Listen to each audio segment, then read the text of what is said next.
Hello everybody, I'm back. And I'm up on my hill on a real beautiful sunny spring day. I believe it's like April 14th or something like that. It's so ironic how this time of year is so beautiful and euphoric, yet everyone's freaked out because it's tax day. I gotta get my taxes done. That was me. I kind of got them done, so I'm feeling pretty good. Anyway, hopefully you're not out there stressing away, but you probably are.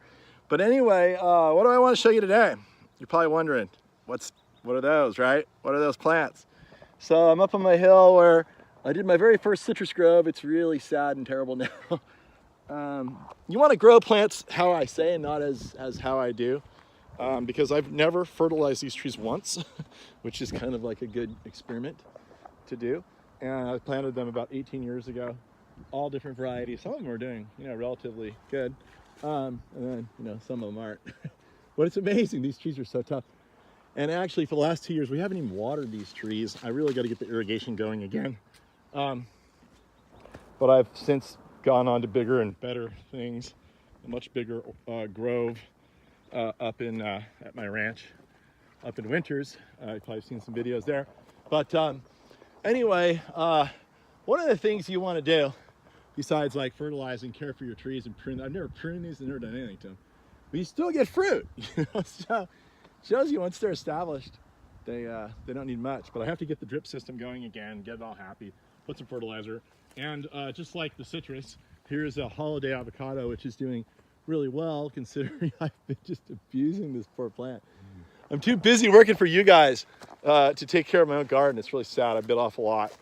But anyway, right here, what that is, that's Lupinus nanus. Okay, that's the sky lupine. It's mainly native to California. It is spread around in some other western states and even a little bit in Oregon. But you can see how beautiful this plant is, what it does. And wherever you garden, you have to keep the slopes covered, or else you're gonna have major erosion. We're gonna catch this bumblebee here. Look at him go, look at him go. I love it.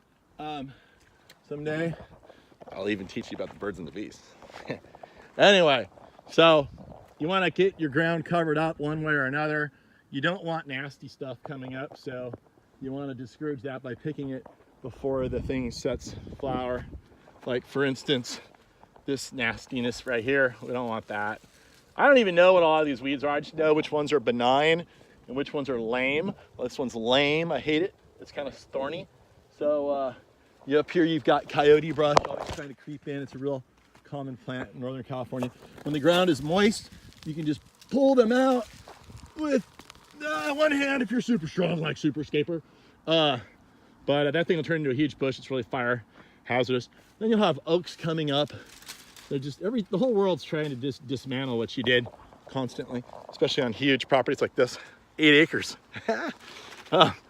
Anyway, so you want to watch that kind of thing. But a really good slope cover to plant is to throw out a whole bunch of seed, Lupinus nanus. Now I've thrown it out everywhere, but for whatever reason, it really likes this particular soil type right in here. The weeds never grow too tall in here, so I think this one really competes well with the weeds. Throw out California poppies. I'm sure if we look around, we'll find some poppies up here somewhere. I don't see any in the immediate vicinity. But yeah, the sky lupine. Also, the great thing about this particular plant, all the lupines and all the legumes, which is the family where this plant is belongs to, they actually fix nitrogen out of the sky. And there's all this nitrogen in our atmosphere, and plants can't use it because, it's like it doesn't get to their roots. They need the stuff to get to the roots. But these plants have this amazing ability to suck nitrogen out of the air, take it down to the root system, and with some microbial action in the ground with some very specific beneficial fungi and all kinds of magical stuff, they will fix nitrogen into the soil, and then other plants can use it. So that's another reason to use this plant, because it basically gets you fertilizer for free. Now, you don't want to do this in any native parks or anything like that, but you can actually, if you have a friend that has some of these, in areas like this that are hugely dense and overpopulated with the plant, you can come in here and pick off the seed, which is right here. It's just starting to form, and take this home.